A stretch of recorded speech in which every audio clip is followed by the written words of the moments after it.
গল্প যদি বলতে হয় তাহলে আমার পিছন থেকেই যেতে হবে, আমার বাবা মার কাছ থেকে আসতে হবে। ছোটবেলা থেকে আসেন? হ্যাঁ। আমি খুব মধ্য ফ্যামিলির একটা গরিব ঘরের মেয়ে। আমার বাবা মাও খুব অসহায়। আমার বাবা খুব ছোটখাটো একটা চাকরি করে, একটা হোটেলে কাজ করে। আমরা ভাই বোন 5 জন। ছোটবেলা থেকে আমরা অভাব জিনিসটাকে ভোগ করে আসছি। একদম মা বাবার ঘরে যখন থেকে মানে একটু ধরে বুঝ হয়েছে তখন থেকে আমরা কষ্ট কি জিনিসটা পাই আসছি।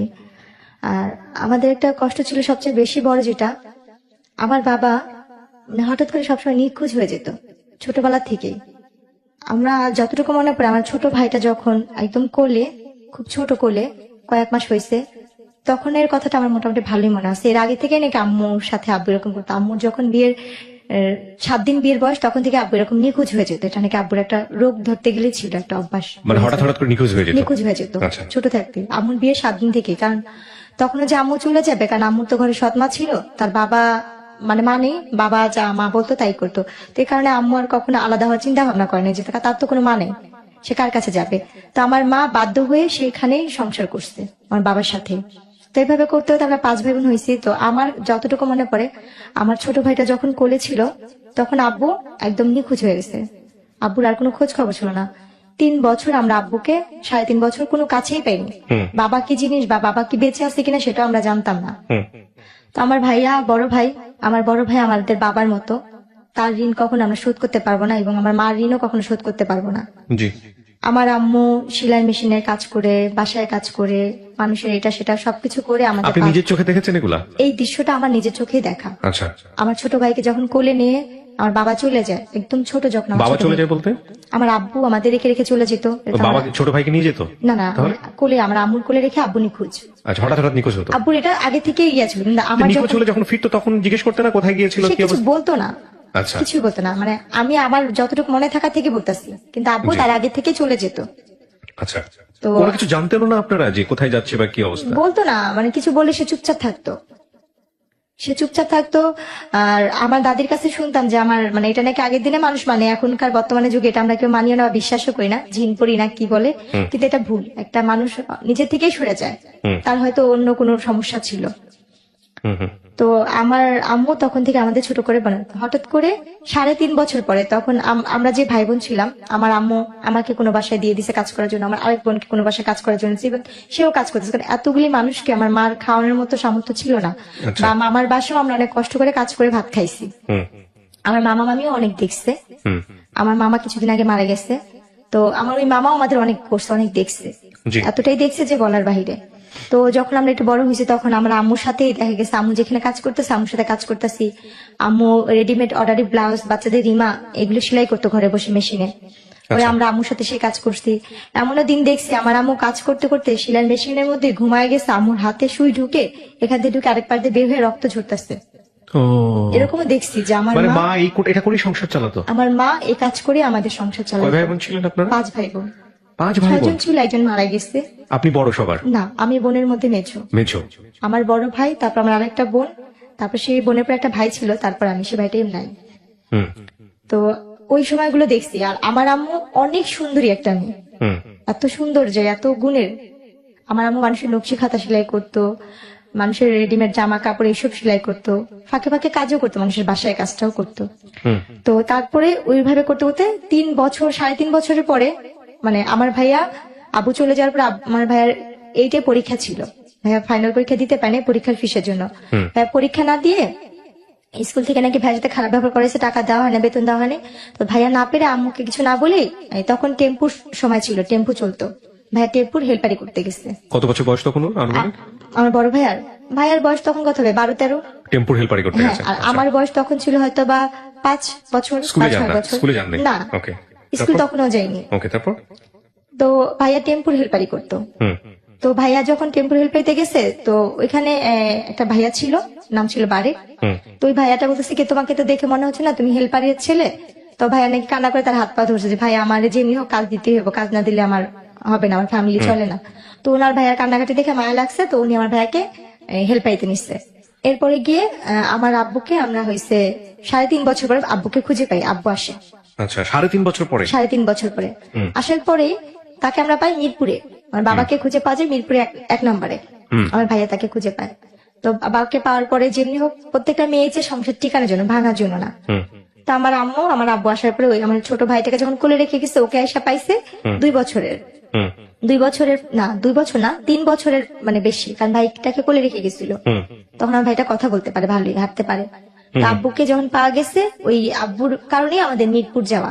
আচ্ছা, আব্বু মিরপুর বলতেছে যে আমি এখানে থাকবো না, এলাকা সবাই যেহেতু এটা নিয়ে জানাজানি হয়েছে, তুমি কাজ করছো, থাক, যার হয়েছে চল আমরা মিরপুর চলে যাই। তখন আমরা ওই এলাকা থেকে মিরপুর চলে যাই। আচ্ছা, মিরপুর আমরা যাই 2005 সালে। আচ্ছা, 2005-এ আমরা মিরপুর চলে যাই। যার পরে ওইখানে আমাদের আর কোনো কাজ করতো না, কারণ আব্বু আসলে আমাদের আর কোনো কাজ করতে হতো না। আব্বু যে কাজ করতো, হোটেলে কাজ করতো, তো আমাদের আল্লাহর রহমতে সংসার চলে যেত। ওকে, তো কাজ টাজ করতো 5 বছর, মানে 2005-এ যখন আব্বুকে পাওয়া হয়, 6-এর দিকে আমার বোনের বিয়ে হয়। আচ্ছা, আমার বড় বোনের বিয়ে হয়ে যায়, ওকে, মানে 5-এর শেষের দিক দিয়ে আর কি 6-এর আগে আমার বড় বোনের বিয়ে হয়। ওকে, বড় বোনের বিয়ে হওয়ার পরে আমার তখন বয়স 10 বছর পার হয়ে যায়, 10-11 বছর পার হয়ে যায়, মানে 11 বছরের মাঝামাঝি। তো আমরা যে এলাকায় থাকি, ওই এলাকারই যে বাসায় ভাড়া থাকি, সে পাশের বাসায় একটা লোক ছিল। ওনারা আমাকে রাস্তায় খেলতে দেখে পছন্দ করছে, আমার বাবা মার কাছে বিয়ের প্রস্তাবও দিচ্ছে। তো আমার ভাইয়া যে বাসায় গাড়ি চালাতো, ভাইয়া তো গাড়ি চালানো শিখে গেছে, ওই বাসায় গাড়ি চালাতো। ওনার আবার কোনো সন্তান ছিল না নিজের, তা আমার আম্মুকে নিজের মেয়ের মতোই দেখতো। তো ওই এলাকার মোটামুটি সবাই জানতো আমরা তার নাতি। আমরা ওনাদের বাসায় ভাড়া ছিলাম। তো যখন আমার জন্য বিয়ের প্রস্তাবটা যায়, তখন ওই নানু বলতেছিল যে তুমি কি ভাবতেছো এটা মাতবরের নাতি? ও তো মাতবরের নাতি না, ও কিন্তু ভাড়াটিয়া এখানে। আচ্ছা, ও কিন্তু মানে দেখতে শুনতে ভালো, সুন্দর, ওরা সব ভাই বোনই সুন্দর, কিন্তু ও কিন্তু কোনো বড় লোকের মেয়ে না, গরিবের মেয়ে। আচ্ছা, তারপর? তো আমার ওইখান থেকে ওনারা বলতেছে যে না, আমরা তো বাজারে গেছি, বাজার ভাঙাচোরা হলে আমাদের সমস্যা নেই, আমাদের সদাই দরকার। আমাদের বাজার কেমন হলো সেটা আমরা জানি না, আমাদের সদাইটা আগে মেন দরকার। তো আমার আব্বু আম্মুকে এসে অনেক রিকোয়েস্ট করে, প্রস্তাব দেয়, দেখেন আমরা কিছু চাই না, শুধু মেয়েটাই। তখন রোজার মাস ছিল। তো আমার আম্মু বললো যে আমার মেয়ে তো ছোট, আমার মেয়ে তো এখন সাবালক হয় নাই। আমার আব্বুকেও বললো যে দেখেন আমরা খুব গরিব, আর যখন আমার যার সাথে কাবিনটা হয়েছে, আমাদের ঘরে ভাইয়া বসার মতো একটা ভালো একটা মুড়াও ছিল না, আমাদের কোনো কিছুই নেই, ঢালা বিছানা মোট কথা আমাদের। এটা কি ঢাকার কথা বলছেন আপনি নাকি? হ্যাঁ, ঢাকাতে ছিলেন তখন আমরা আপনারা? মিরপুরি, আমরা তখন? কখনো গ্রামে যাইনি। ওকে, আমরা ঢাকাতেই বড় হয়েছি, জন্ম ঢাকাতে। তারপর? তো যখন বলে, তো ওনারা বলে আমাদের কিচ্ছু লাগবে না, যে 5 জন আসবে আমরা সেই 5 জনকে খাওয়া নিয়ে যাবো, এমন কথা ওনারা বলে। শুধু ওনাদের একটাই চাহিদা, মেয়ে সুন্দর, মেয়ে দেখতে শুনতে ভালো, আমাদের এটাই দরকার। আচ্ছা, আপনার এই বিয়ের যখন আসলো তখন বয়স কত আপনার? আমার তখন বয়স 11 বছর। মাত্র 11 বছর? 11 বছরে মানে মানে শেষ দিকে, মানে পুরো শেষ হয়নি। মানে ওরা যারা আসছে ওরা শুধু আপনার এই চেহারা দেখে এসছে যে? আমার চেহারা দেখে।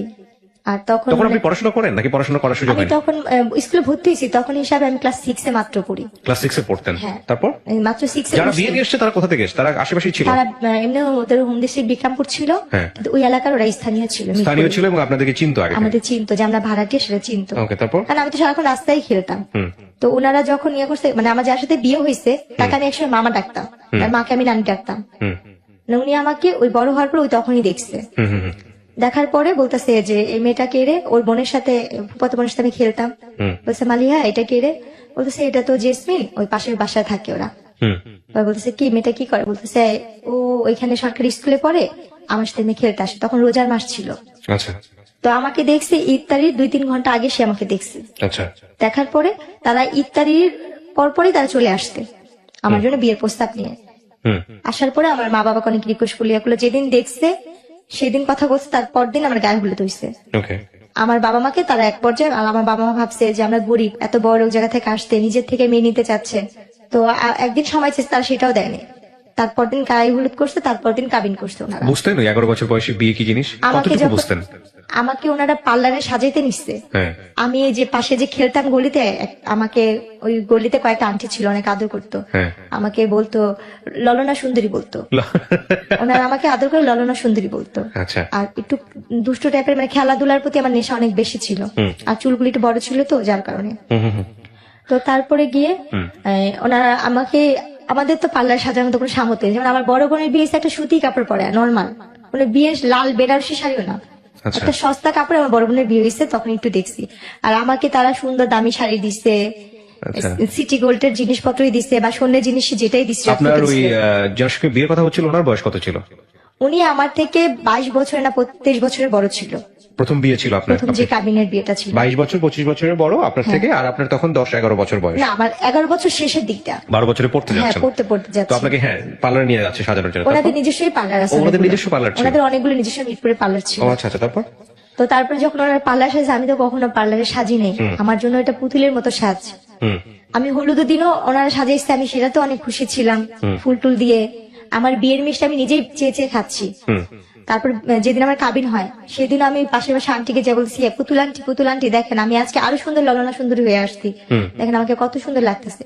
সাজলেন, সাজার পরে থাকে না মেয়েদের তো সাজার প্রতি একটা আলাদা ন্যাক থাকে, দেখা নিজেকে আয়না যখন দেখতেছিলেন বউ হিসেবে সাজার পরে? হ্যাঁ, আয়নাতে দেখে তো নিজের প্রতি নিজে অবাক হচ্ছিলাম যে আমি এত সুন্দর, বা আমি এত পুতুলের মতো লাগতেছে, আমাকে আমি চিনতে পারিনি। বাট বিয়ে কি জিনিস সেটা আপনি বুঝতেন না? বিয়ে কিছু আমি নিজেই বুঝিনি। আচ্ছা আচ্ছা, তারপর? বিয়েটা কি, তো তারপরে গিয়ে আমার কাবিন হলো 2007 সাল আগস্টের 28 তারিখ আমার কাবিন হয়েছে। আলাপনে তো কাবিন হওয়ার পরে ওই দিন তো কাবিন হলো, তো ওনারা কাবিনের পর দিয়ে না আমাকে যখন কাজী লিখতেছে কবুল বলবে, আমার আম্মু নিচে মানে মেহমান আসছে, সবাই খাওয়া দাওয়া দিচ্ছে, আব্বু নিচে দাঁড়াচ্ছে কে কে আসবে। তো ওনারা বলতেছে তাতেই করেন ইফতারির আগে বিয়ে পড়াবো, ইফতারির আগে বিয়ে পড়াবো। তা আম্মু ওরা বলছিল কি ইফতারির পরে একবারে ঠান্ডা মাথায় বিয়েটা করে। তো ওনারা খুব তাড়াতাড়ি করতেছিল, ওনাদের বাসায় এই হয়েছে, আমাদের বাসায় ওনা কাবিন হয়, ওনাদের ফ্ল্যাটে ওনাদের বিল্ডিং এ নিয়ে কাবিন করেছে। কারণ আমাদের বাসা তো সুন্দর না, আমাদের বাসা তো মানুষ আসতে পারবে না, মেহমান আসতে পারবে না, এই জন্য। তো আমার আম্মু সবাইকে খাওয়া দাওয়া দিচ্ছে, কাজ টাজ করতেছে। এর মধ্যে আমার ভাইয়া বসা ছিল আর আমার বড় বোনের ভাসুর বসা ছিল। জি। তো ওর মধ্যে ওনারা বলতেছে কি আমার বাবার নাম, আমার মায়ের নাম, সবার নাম নিচ্ছে, লিখতেছে। তো আমাকে কবুল বলতে বলছে, আমাকে কিন্তু আমার একবার মামি আর আমার নানি শিখা দিছিল, তোর যদি কবুল বলতে বলে তুই কখনোই কবুল বলবি না, চুপচাপ থাকবি। অনেকক্ষণ পরে আমরা যখন বারবার তোরে বলবো বল বল বল, তারপর তুই বলবি। কিন্তু আমি আর সেই জিনিসটা বুঝিনি। আমাকে যখন কাজী বলতেছে বলো মা বিসমিল্লাহ কবুল, আমি বলছি হ্যাঁ কবুল কবুল কবুল, একসাথেই বলে দিচ্ছি কতবার, মানে হিসাব ছাড়াই। আমার একটু মনে ছেলেটাকে পড়ে, দেখেছেন না যার সঙ্গে বিয়ে হচ্ছিল আপনার? তাকে তো আমি ছাদে খেলার সময় দেখছি, কিন্তু একবার। ওভাবে কখনো বড় ভাই হিসেবে জানতেন নাকি? মামা হিসেবে জানতাম। আর তার মাকে আমি নানি ডাকতাম। আর আর আমার যে আগে সংসারে যে ছিল, মানে আমার যে হাজবেন্ড সাথে বিয়ে হয়েছে, ওনার যে বড় বোন ছিল, সেই বড় বোন যে আমার ননার সাথে সম্পর্ক, সে আমার মারও 2-3 বছরের বড় ছিল। এরপরে গিয়ে আমার আম্মু এসে বলতেছে কি যে আসেন আমরা বিয়ে পড়া ফেলে আপা, আমার ফুপু শাশুড়ি নাম ধরে বলতেছে যে আসেন আমরা বিয়ে পড়া ফেলে। তো আমার ফুপু শাশুড়ি বলছে আল্লাহ বিয়ে তো হয়ে গেছে। আমি কান্না করতেছি, না না আমার তো বিয়ে হয় না, আমার তো বিয়ে হয় না, আমার বিয়ে করাইবা না। আমার ভিতরে ধারণা ছিল যেমন টিভিতে নাটক বা ছবি দেখতাম যে হিন্দুরা ঘুরে যে এই আগুন রেখা, ওইভাবেই বিয়ে। আচ্ছা আচ্ছা। আমার চিন্তা ধারণা ওইভাবে মানুষের বিয়ে হয়, বাবা বিয়ে কি জিনিসটা আমি অতটা বুঝিনি। ওইটা টিভিতে দেখে বিয়ে, ওইটাই বিয়ে।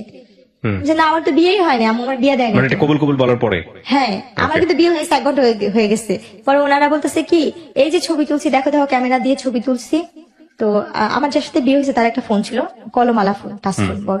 তো ওই ফোনে উনি ভিডিও করছে, ছবিগুলো দেখাইতেছে, আমি টাকা থেকে হাসতেছি। কিন্তু উনি যে আমার স্বামী বা উনি যে কি, আমি তখন তাকে মামা আমাকে ডাকতেছি। আমার সাথে ওনার সাথে যে বিয়ে হয়েছে, তারপরে আমি বুঝতেছি না যে উনি আমার স্বামী। বলছে মামা এইটা এটা এটা আমার বিয়ের ইয়া। তুমি বলছে কি মামা বললো না, তুমি আমাকে তুমি করে বলো, আমি তোমার হাজবেন্ড। ওকে। তখন আমি মানে একটু চুপ হয়ে গেছিলাম।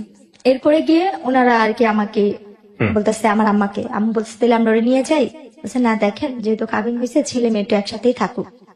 আম্মু বলছে না আপনারা তো বলছিলেন যে মেয়ে সাবলোক না হওয়া পর্যন্ত আপনারা ছেলে মেয়েকে এক জায়গায় করবেন না। বলছে ও তো আগে মামা ডাকতো, ওর তো একটু ফ্রি হওয়ার দরকার আছে, একটু থাকুক, কথা টথা বলুক, রাতে আমাদের সাথেই থাকুক, তারপরে আমি তারপর দিন নিয়ে দিয়ে আসবো নি। পরে আম্মু আব্বু মানে চুপচাপ থেকে পরে আমার নানি বলতেছে কি যে না ঠিকই আছে, রেখে যা, কারণ থাকা দরকার আছে, বোঝার দরকার আছে যে ও এখন আরেক বাড়ির বউ, এই কাজটা। তো আমার শ্বশুর বাড়িটা ছিল রাস্তার এই পারে ছিল আমার শ্বশুর বাড়ি, এক গলির পরে আর কি আমাদের বাসা। মানে আবার চাইলে ভিতর দিয়ে আরেকটা গলি আসতে যাওয়া যেতে, বলা যে এই পারে ওই পার। এরপরে গিয়ে রাতে যে কাহিনীটা, ওনারা অনেক সুন্দর করে ফুল টুল দিয়ে ঘর সাজাইছে, রুম সাজাইছে, আমাকে নিচ্ছে, আমি নিজের ঘরে নিজে ফুল টুল নিয়ে টেটুনি খেলতেছি, আমি নিজেই ওইটা যে আমার ঘর। তো ওনাকে দেখে আমি খুব ভয় পাইতাম, আমি বিয়ের আগে থেকে ওই মামাকে দেখলে ভয় পাইতাম, কারণ সে তো পলিটিক্স করতো, রাজনীতি করতো, তাকে আমি খুব ভয় পাইতাম। তার চোখ অল টাইম লাল থাকতো, আর খুব ফর্সা মানুষ তো। লাল কেন থাকতো এটা বুঝতেন না? না, আমি এটা কখনই বুঝতাম না। আচ্ছা, তারপর ওনাকে যখন ওই রুমে দেখছি না, আমি ভয় চুপচাপ হয়ে গেছি। উনি না গুন্ডা, ওনাকে না সবাই ভয় পায়, এলাকার সবাই ওনাকে নাম ধরে যেটা বলে। উনি এই ঘরে কেন, উনি কি আমার সত্যি তেল স্বামী? উনি তখন বললো উনি আমার হাজবেন্ড। তো ওই জিনিসটা আমার ভিতরে ভয় কাজ করছে। তো তখন থেকে তার ভিতর থেকে আমার একটা দূরত্ব, সে যে আমার স্বামী সেটা আমি কখনোই মানতে পারতাম না, ভয় পাইতাম। আচ্ছা। তারপরে ওই দিনের ঘরে আমাকে কোনোভাবেই দিতে পারেনি, যতবারই দিয়ে হয় খাটের নিচে পলাই, এই রুমে ঢোকাচ্ছি, ওই পাড়িতে বাড়িতে বের হয়ে যাচ্ছি। আমার সারা রাত এভাবেই গেছে, ও মানে কোনোভাবে আমি কান্নাকাটি করতেছি, চিল্লাইতে আসছি। পরে আমার যে ফুপু শাশুড়ি ছিল উনি বলতেছে ঠিক আছে থাক, ও আমার সাথে ঘুমাক, আমি পরে তোকে ডাক ইয়ে করে দিবনি। হুম রাতে তো খাওয়া দাওয়া করলাম ওনাদের সাথে সবাই একসাথে। হুম খাওয়াটার পরে ছবি তুললো, আমাকে জোর করে উনি নিয়ে নেওয়া ছবি তুললো, আমার হাজবেন্ডের সাথে ছবি তুললো। হুম পরে এক পর্যায়ে যেহেতু কেউ নাই আমার বাবা মা এখানে, আর যেহেতু আমার বিয়ে হয়ে গেছে এটা আমাকে বুঝতেই হচ্ছে, শ্বশুর বাড়িতে চলে গেছেন। হ্যাঁ, তখন ছবি তুললো, ছবি তুলছি, ওনাদের সাথে আসছি, কিন্তু ওনার সাথে আমি ওরকম ভাবে কথা বলছি না। উনি আমার শরীরে হাত রেখে ছবি তুলছে, আমি তারপর ভয় পাচ্ছি, হুম শুধু ভয়ে ওখানে ছবি তোলা। এরপরে গিয়ে সকাল মানে রাতে যখন আমার ফুপুর সাথে শাশুড়ির সাথে ঘুমাইলাম, হুম মাঝরাতে তখন 4টা বা 3:30 বাজে, হঠাৎ করে ঘুম ভাঙছে, দেখেছি না উনি ওই রুমে আমাদের সাথে একসাথে শুয়ে আসছে। আচ্ছা। তো যাক, তখন ওই মুহূর্তে তখন যে উঠে বসে বসে কান্না করতেছি যে আমি মনে হয় আর বাবা মার কাছে যেতে পারবো না। হুম এত বড় লোক বাড়ি, এত সুন্দর ঘর বাড়ি, কিন্তু পুরোটাই আমার ভালো লাগতেছে না, আমার নিজের মতো মনে হচ্ছে না। হুম যতটা আমার ভাঙা ঘর বা খুব ছোট বাচ্চা যেসব মাটির অনুভূতি গুলো আসে, রাইট। হ্যাঁ, আমার ফ্যামিলিটাই আমার কাছে বেস্ট। হুম তো আমি ভাবতেছি কখন সকাল হবে, কখন আমি বাসায় যাব, হুম কারণ আমি এই বাসা তো চিনি আর আমাদের বাসাও চিনি। ওকে। এর করতে যখন সকালে ফজরে আজান দিল, আমি বসে রয়েছি, একবার লুকায়, ওনারা সবাই ঘুমে, কেউ জানেই না, আমি দৌড় দিয়ে যা দেখে আসলাম, ওনার বাসা ছিল 3 তলা, তো ওনার 3 তলা থাকতো, দৌড়া যা দেখছি কে চিকেট খুলছে কিনা, দেখছি না, কে চিকেট খুলে নেয় অত ভোরে, আবার দৌড়া চলে আসছে, এসে খাটের নিচে লুকায় আসছি, হুম বসে আসছি। এরপরে যখন সকালবেলা 6টা বাজে, আমি তখন ওই মুহূর্তে বাসা থেকে চলে আমাদের বাসা চলে যাই, হুম গেট টেট খুলে আমি আমাদের বাসা চলে গেছি। আমি আমাদের বাসা যা ঘুমা, আম্মু বলতেছে তুমি এত সকালে, আমি বলছি, ওনারা আমার পাঠা দিচ্ছে, ওনারা বলছে তুমি বাসা যাওয়া, আচ্ছা। আমি এই জন্য বাসায় এসে পড়ছি। তা ওকে। আম্মু ভাবছে যে ওজন সত্যি বলছে, তো আমি বাসা যে ঘুমা রয়েছি, এদিক দিয়ে ওনারা খুঁজতে আসছে বাসায়, আর আমাদের তো ফোন নাই যে আমাদের বাসায় ফোন দিবে, মোবাইল টোবাইল কিছুই নেই যে ফোন দিবে। হুম তো ওনারা খুঁজতেছে, অনেকক্ষণ পর ওনাদের বাসায় কাজের মেয়েকে পাঠাইছে, জি। পাঠায় যায় বলতে জেসমিন কি বাসায় গেছে, বলে কি, হ্যাঁ ও তো কোন সকালে এসে ঘুমা রয়েছে, আপনার Okay. ওরা নাকি পাঠা দিচ্ছে ওর ফুপু শাশুড়ি। ওকে। বলছে, দেখছেন হ্যাঁ সবাই ম্যাডামরা খুঁজতেছে, ওরে কেউ পাইতেছে না। ওরা আম্মু আমারে বকা দিল, 2টা থাপ্পড় দিল, যে তুমি এখন বড় হয়েছো, তোমার বিয়ে হয়েছে, তুমি তো যখন তখন জেলে আসতে পারবে না, আসলে কে তোমাকে নিয়ে ওনারা সংসার করবে, তুমি তো মেয়ে মানুষ, তোমার কপাল দোষ এখানে বিয়ে হয়েছে, ভালো জায়গায় বিয়ে হয়েছে। হুম হুম আম্মু বোঝাইলো, আম্মুর মতো করে আম্মু বুঝলো যে এখন এটাই তোমার আসল বাড়ি, ওখানে সুখ হোক দুঃখ হোক তোমার এখানে ভাগ্য করে থাকতে হবে, হুম। আর তোমার কপাল ভালো যে তুমি এমন ফ্যামিলির একটা বউ হইছো। এগুলো যেটা বোঝায় আর কি হ্যাঁ, অভিভাবকরা। বোঝায়। হ্যাঁ। বেশি দিন তো না, তুমি কয়দিন থাকো, তোমাকে পরে উঠা দেওয়া যখন হবে তখন, হুম এই কয়দিন ওইখানে যা থাকো, পরে আবার আম্মু নিয়ে দিয়ে আসতে। ওনারা সেদিন ওনাদের বাসায় অনেক মানে পার্টির আয়োজন করছে, লোকজন আসতে, বউ দেখছে, হুম সবাই বলতেছে না বউ অনেক সুন্দর হয়েছে, সবাই নাম ধরে ধরে বলতেছে ওর বউটা অনেক সুন্দর ভালো হয়েছে, কিন্তু অনেক ছোট, বয়স ছোট। বলছে হ্যাঁ ঠিক হয়ে সিক্সে যাবে। পড়তেন তখন আপনি? হ্যাঁ। এরপরে যেটা হয়েছে, আমাকে আমার বাবার বাসা দিয়ে গেছে, 3-4 মাস পরে ওনারা ঘুরতে যাবে, ওনার সাথে ঘুরতে যাওয়া অবস্থায় যখন ঘুরতে গেছি, আমার অলরেডি তখন বাচ্চা কনসেপ্ট করছে, আচ্ছা। এটা আমি বুঝতে পারিনি যে আমার গর্ভে বাচ্চা। হুম তো আমার যখন বিয়েটা হয়েছে, আমার ফুপু শাশুড়ি, আমার চাচা শ্বশুর এরা জানতো, হুম কিন্তু এরা আবার কি করছে, আমরা গরিব বলে ছেলের মা বাবা মানে বাবা তো নেই, মা মানবে না বিধায় আমার বড় ভাসুর, আমার ফুপু শাশুড়ি, আমার চাচা শাশুড়ি, আমার শাশুড়িকে জানায় না বিয়ের কথাটা, আমার শাশুড়ি নাকি জানতো না আমার বিয়ের কথাটা, আচ্ছা। কারণ সে তো গরিবের মেয়ে নিবে না। ও কিন্তু আমার যে বড় ভাসুর সে খুব ভালো ছিল, ওকে। এবং সে সেটা মানতো না বলেই সে ইনফর্ম ছিল না। হ্যাঁ, হ্যাঁ। কিন্তু আমরা জানতাম না যে আমার শাশুড়ি না, আমার মার সামনে অন্য একজনকে ফেস করেছে, এটা শাশুড়ি, ও ছেলের মা। ভয়ঙ্করতম কাজ। তো তখন আর কি, যখন আমার বাবু পেটে আসছে, আমার বাচ্চা নাকি হুম 2-3 মাস মানে বাচ্চা পেটে, আমি তো বুঝি না, একটা মেয়ে অসুস্থ হলে যে জিনিস সেটাও তো আমি বুঝতাম না, হুম হুম তা আমি খুব বমি করতাম, মাথা ঘুরে কিছু খাইতে পারতাম না, মানে আমার কাছে খুব খারাপ লাগতো। হুম তা আম্মু ওই জিনিসটা নিয়ে খালি বলতো কি হঠাৎ করে এমন করতেছে কেন, আর শুকা যাচ্ছি, কালো হয়ে যাচ্ছি। হুম তখন আমার আম্মু, আমার বড় বোন বলতেছে কি, মা আম্মু ওর কি বাচ্চা টাচ্চা পেটে আসলো নাকি, আর আম্মু বলতেছে ওর বাচ্চা পেটে আসলে তো বুঝতাম, বা আম্মু আমাকে জিজ্ঞেস তোমার কি এরকম কখন হয়েছে, আমি কি জানি, আমি জানি না, আমি সেটা বুঝতে পারিনি। হুম এরপরে গিয়ে আমার মা আমাকে একটা ডাক্তার দেখাতে নিয়ে গেল, ডাক্তার দেখানোর পরে ওখানে প্রস্তাব পরীক্ষা দিল, কয়েকটা পরীক্ষা দিল, এই রিপোর্ট গুলো আনতে গেল আমার হাজবেন্ড, হুম উনি আমাকে নিয়ে গেল সাথে করে, রিপোর্ট গুলো আনতে যাওয়ার পরে বলতেছে ওনার তো বাচ্চা পেটে, উনি তো ওনার 3 মাস শেষ পর্যায়ে, বাচ্চা 4 মাসে পড়বে। তো এই কথা শোনার পর উনি খুব খুশি হয়, হুম উনি খুশি হয়ে ওনাদের গ্রামের বাড়িতে আমাকে নিয়ে যায় বিক্রমপুরে, আচ্ছা। উনি আমাকে বিক্রমপুরে নিয়ে যাবে, এই ফার্স্ট আমি আমার শ্বশুর বাড়িতে যাচ্ছি। আচ্ছা। তো আমার শ্বশুরবাড়িতে যখন যাবো তখন আমি খুব কান্নাকাটি করতেছি। এতদিন তো আমার ফুপু শাশুড়ি চাচা শ্বশুর বাড়ি আমি জানতাম এটাই আমার শ্বশুর বাড়ি। হুম। তো যখন সে বললো যে দেখো তোমাকে তো আমার মার কাছে কখনো নিয়ে নেই, তোমাকে চলে আজকে আমার মার কাছে নিয়ে যাবো। বলছে ওই যে আপনার ওইটা আমার ফুপু আম্মা, হুম। ওইটা আমার আরেকটা ফুপু আম্মা। আচ্ছা। এরপরে গিয়ে উনি যখন নিয়ে যাবে আমি ভয় পেতেছিলাম যেমন না, যেমন অনেক কান্নাকাটি করতেছি। আমার ছোট বোন আর মামাতো বোনকে নিয়ে যাই, হুম। আমরা একসাথে বিক্রমপুর যাই। আচ্ছা। ভাইয়া যেদিন যাই সেদিন আমাদের যেতে যেতে রাত, মানে আমরা বিকালবেলা রওনা হয়েছি, তো শীতের দিন ছিল। হুম। এটা 2008-এ পড়ে যায় কাহিনীটা। আমরা গিয়ে ওখানে গিয়ে পৌঁছাই সন্ধ্যার সময়। তো ওই অবস্থা দেখে সে আমার মামি শাশুড়ির বাসায়, আমার আরেকটা ফুপু শাশুড়ির বাসায়, যে কিনা মুক্তিযোদ্ধা তার ফ্যামিলি, হুম। তাদের বাসায় নিয়ে ওঠায়। তাদের বাসায় রাখার পরে ওনারা বলতেছে মাশাআল্লাহ তুই তো বউ অনেক সুন্দর আছে, আমাদের সবার বউ পছন্দ, মানে সবাই আমাকে অনেক আদর করতেছে।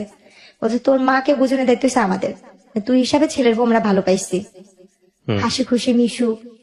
তো ওই রাত্রটুকু ওখান থেকে সকালবেলা আমাকে নিয়ে গেল ওনাদের গ্রামে বেড়ে। প্রথম যে এক গ্রামে রাত্রে থাকলাম, তারপর দিন সকালবেলা ওই গ্রামে গেলাম, আমার শ্বশুরবাড়ির গ্রামে। হুম। তো যাওয়ার পরে ওই জোগানিয়া গ্রামে যাওয়ার পরে ওখানে আর কি ওনারা বউ দেখে আমার শাশুড়ি বলতেছে খালি কি চামড়া দলাই আনছিস, কোনো টাকা পয়সা আনিস নাই, বউর সাথে কিছু দেয় না। উনি আমার কানে হাত দিচ্ছে, গলায় হাত দিচ্ছে, হাতে হাত দিচ্ছে। শাশুড়ি? হ্যাঁ, শূন্যের কিছু নেই। হ্যাঁ। তখন আমি বলতেছি কি আল্লাহ, উনাকে তো দেখছিলাম ওই নানুর বাসায়, হুম। হুম। হুম। তাহলে উনিও তো আমাদের নানি হইতো। আর উনি খুব বয়স্ক ছিল, উনিও হয়েছে রাজনীতিকের সাথে, উনি গ্রামের আর কি মেম্বার নাকি বলে যে উৎসবে দাঁড়িয়েছিল। উনি সবসময় কুচিটা শাড়ি পরতো, ওনার গলায় মোবাইল ব্যাগ থাকতো, উনি খুব শৌখিন, বয়স হয়েছে কিন্তু উনি খুব শৌখিন ছিল। হুম। আর আগের দিনই নাকি মেট্রিক পাস, ওনার যুদ্ধের অনেক আগে তার 3 সন্তান হয়েছে। হুম। তো উনি আমার গলায় কানে হাত দিয়ে বলছে তোমার বাবা মা কিছু দেয় নাই, তোমার বাপ কি করে? আমি বলছি আমার বাবা হোটেলে কাজ করে। এটা Okay. শুনে সে আরো রাগ হয়ে গেছে। ওই মুহূর্তে ওনারা কি করলো, মা ছেলে ঝগড়া করতেছে। আমার আরেক ভাসুর, আমার আরেক দেবররা, 2 দেবর মিলে ঝগড়া করতেছে, তারা ঝগড়া করতেছিল। ওকে। তারা ঝগড়া করতে করতে আমার যে বড় জাল যে ভাসুরের বউ যে ছিল, আমার সেই বড় ভাসুরের বউ আর আমার আরেক ভাসুরের বউ, তারা মিলে রান্না বান্না করতেছে, বউকে যেটা খাওয়ানোর মিষ্টি টিষ্টি সব বানাচ্ছে। তো তখন বাজে সকাল 10টার দিকে।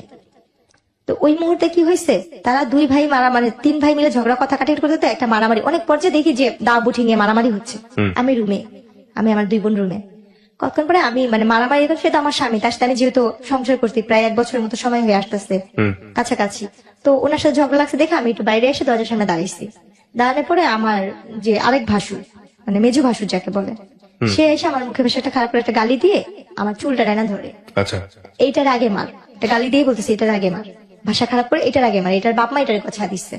উনি আমার চুল টাইনা না ধইরা উনি কি করলো, বলছে অনেক বাজে ভাষায় গালাগালি করছে, ওকে আগে মার, চামড়া ধরা তো গেছে এটা সেটা করতে কথা দিচ্ছে। এভাবে বলে উনি ইয়া করলো। ভাই কখনো যুদ্ধ কি জিনিস দেখি নাই, শুনছি শুধু মুক্তিযোদ্ধা নাকি অনেক কষ্ট, কিন্তু সেই দিনের যুদ্ধটা মনে হয় কি আমার জীবনে অনেক বড় একটা যুদ্ধ ছিল। সেই দিন ওই মুহূর্তে আমাকে মারলো, আমার 2 বোনকে মারলো, আর সেই মায়ের কি উড়াধুরা মায়ের। ওহো, কে ঘায়ের তুল আপনার এটা? আমার ভাসুর, আমার দেবর, আপনার জামাই ছিল না ওখানে? ওনাকেও মারছে। মিথ্যা তো কেন বলবো, উনি খুব মানে যতটুকু সাধ্য উনি ইয়া করতে, ওনাকেও মারছে। উনি বলছে আমি যদি গরিব মেয়ে কিনে সংসার করে ভাত খেতে পারি তোদের সমস্যা কি, আমি তোকে নিয়ে ভাত খাবো। এই নিয়ে ওনারা ভাইরা মারামারি করছে। কিন্তু আমি যে প্রথম দিন, তার আগের দিন যেই আমার ফুপু শাশুড়ি আর মামি শাশুড়ির বাসায় উঠছিলাম, তারা সেই খবরটা পেয়ে তাদের গ্রাম থেকে লোকজন নিয়ে আসতে আইসা ওনারা আমাকে, আমার শ্বশুর ভাইয়ের সাথে 2 পক্ষ মারামারি লেগে ঝগড়া লাগে, দা বঠি কাছি টাছি নিয়ে একজন আরেকজনকে কোপাকুপি মারামারি, এই এমনকি মেয়েরাও ওনার কোমরে বাইধা মারামারি করতেছে। তখন আমার ওই যে ফুপু শাশুড়ির মেয়ে আপু, ওই আপুটার নাম আমি বলতে চাচ্ছি না, আপুটা যেহেতু পলিটিক্স, ওই আপুটা আসছে। ওই আপুটা এসে উনি আমার ননদ হয় সম্পর্কে, তো বড় আমার বয়সে। ওই আপুটা আমাকে এসে ধরে, আমার বোনকে ধরে আমার দাদি শাশুড়ি ঘরে নিয়ে দরজা বন্ধ করে বলছে তোর এই ঘরটা বের হবি না।